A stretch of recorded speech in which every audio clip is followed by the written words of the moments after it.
Welcome to Pindar Poetry. We hope you learned something new.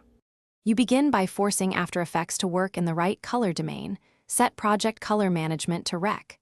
2020 with PQ or HLG if required, and pick 32-bit float for your composition. This preserves highlight detail. Then import clips, and if they're Rec. 709, interpret them as Rec.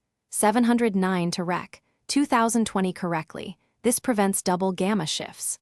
Once done, enable Display Color Management so previews approximate HDR. Make sure your monitor supports HDR or use a calibrated reference display. Now you grade in linear HDR space.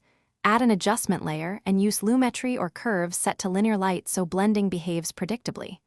Push exposure and midtones carefully, then use highlight controls and a subtle glow to shape speculars. HDR rewarded by preserving micro details, not crushing them. Use scopes, waveform, and histogram to watch where values sit. For HDR, aim to protect peaks that may reach several hundred or 1,000 nits, depending on target. Make selective masks for faces to keep skin tones natural. To finish, export with HDR metadata so players and TVs interpret your work correctly.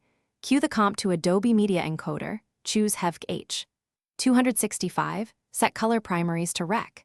2020 and transfer to PQ, and add HDR10 metadata such as max CLL and max fall when available.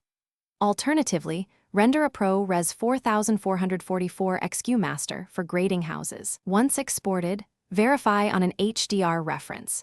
If the result looks dim or clipped, check export metadata, enable display color management on your monitor, and confirm the TV/play.